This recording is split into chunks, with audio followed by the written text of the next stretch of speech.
Ladies and gentlemen, boys and girls, back again to give you another infamous trailer reaction.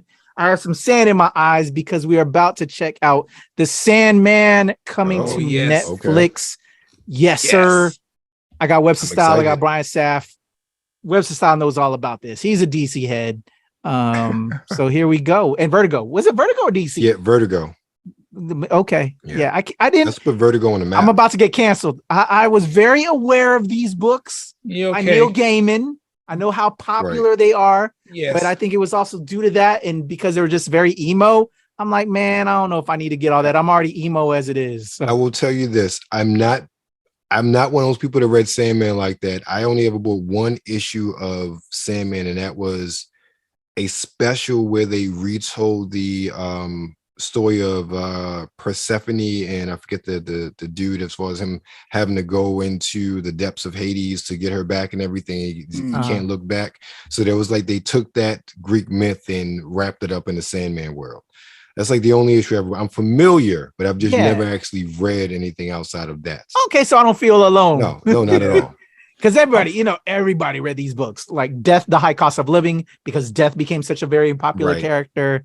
I was familiar with the Sandman character from like the Golden Age stuff, which is what its rooted was. And so it was just weird because I know that that's also a part of this. Then they just kind of let Neil Gaiman just do his thing, which he did and turned it into a blockbuster. And now we're obviously getting the series coming to Netflix. Are you familiar with Sandman, Brian?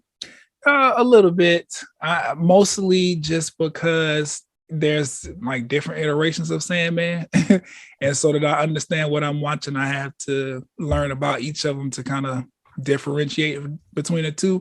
But I've been seeing the promo for this trailer as well. So I'm excited just off what I've seen. I haven't watched the full trailer, but I have seen like the promo content for it.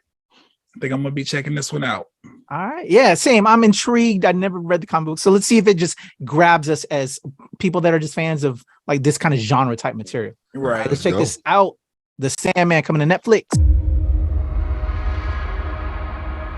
I am the king of dreams,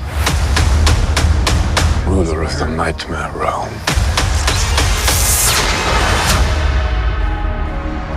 What are you doing here, Etty? He's coming, isn't he? Yeah. Orpheus, the Aneromancer. You know, the Sandman. He's a fairy story, Etty. He's no fairy story. He's back. Good to know. What's he got in his hands? Open your hands, now!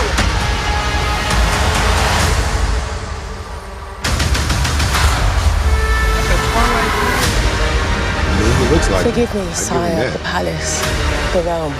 They are not as you left them. With you gone, the realm began to decay and crumble.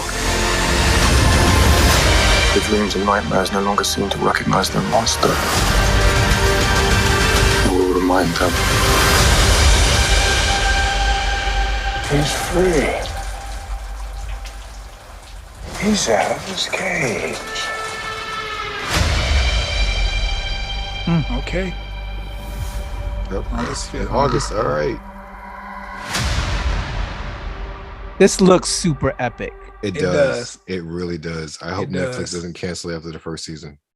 Yeah, hopefully not. That's the problem with Netflix, man. They don't put no stake into nothing. They just like, well, the numbers ain't hit. We wanted to hit. Let's let it go. No. Strange Things will be over in July. They need something. Right. Yeah. Cause bringing up those tiers with the ads or whatever, that's only going to hold us for so long. We're going to appreciate the price drop, not care about the ads or whatever, but we still want content on the platform. And Sandman looks good. I'm excited because Neil Gaiman is actually behind it. He's actually involved in it. Yeah. They aren't just bastardizing his work, so to speak, to try to do a cash grab. And I haven't watched a lot of American Gods, but I've seen enough to know that when he is involved in his properties, when they're translated into a multimedia sort of aspect, they tend to be quality. So I have very high expectations for this one. But I will say this, this is my only caveat. This is personal to me. I am not Gemma Coleman's run on Doctor Who kind of ruined her as an actress for me. So I I'm hoping there's some redemption. Discussed this on the Personally speaking, podcast before. for her. That's just me personally. That's my personal opinion on the actress. Not saying she's not a horrible actor. Her time on Doctor Who ruined her and ruin her for me as far as being excited to see her in anything. Well, what about you, Brian? I'm excited. Yeah. It looks good. Same. It looks like the world building is going to be pretty thought out, pretty detailed. I think that crow at the very end of the trailer has some kind of reference to another part of the actual story and the books and everything that people are going to really enjoy. And then Webster mentioned, that the gentleman behind this is also responsible for American Gods. That's a phenomenal show. I haven't watched the last season because I'm still uncomfortable with the things that they did to Orlando Jones behind that whole series or whatever. But everything that I watched up until then and everything that I'm planning on watching, because I want to watch it and see how the story ends. Like, I think if Sandman is any kind of like brilliant as that show is, then it's gonna be one of those ones that sneaks up and becomes like a must see on Netflix. Yeah. It's gonna be like a Stranger Things kind of. Yeah. In my opinion, anyway. I feel that.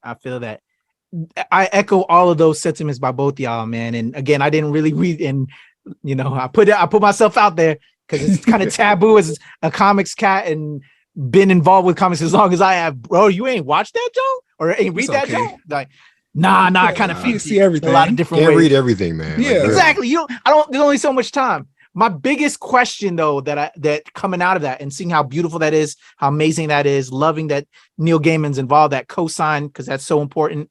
But what I'm shocked and surprised is there's a whole other streaming platform that DC's a part of, and y'all let Netflix get this, Joe? Well, you got to remember these deals were made before HBO Max really came into play. Like this was announced a couple years ago before HBO Max. So it's just shocking. It's shocking. Yeah, well, that's a lot of like Warner Brothers and even Paramount.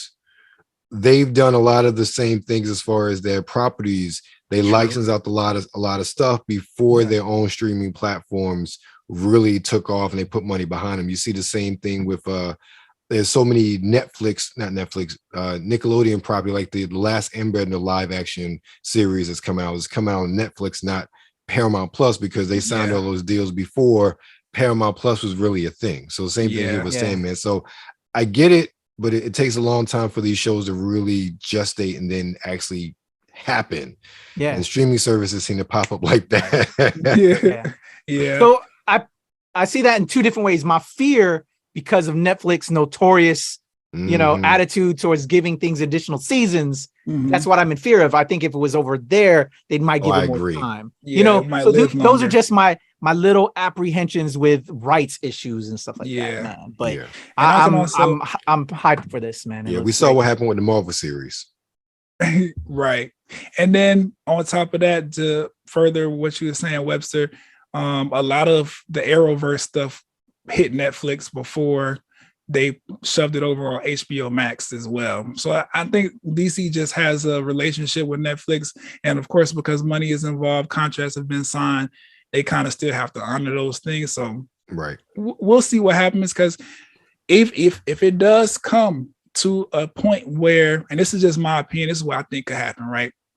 If it comes to a point where Sandman is not doing what Netflix wants it to do, they could always just shift it over to HBO Max and continue it out, or Paramount, or wherever else they want to go, because that's what's happening with Daredevil after leaving Netflix. The rights to the Daredevil is up now. Disney Plus is about to revamp the series and start from where they left off. So there's hope. Yeah, there's hope. We just have to show up and watch it. Yeah, show up and show out. Let the people know online. You want it to stay around, be around.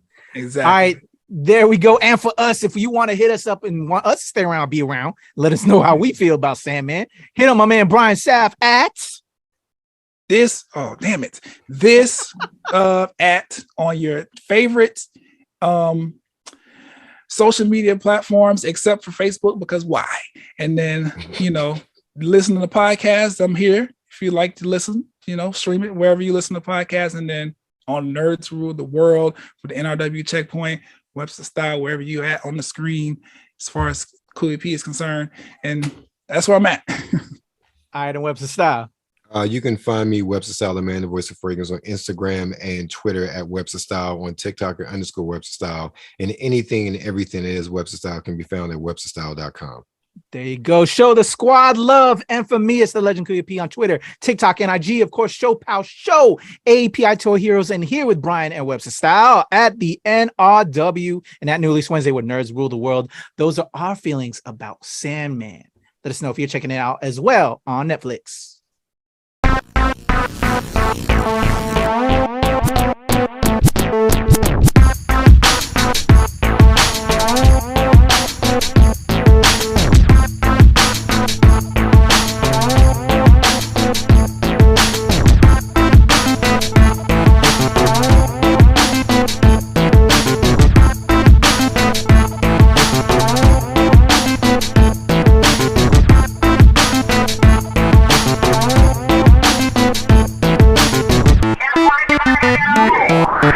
Don't wait.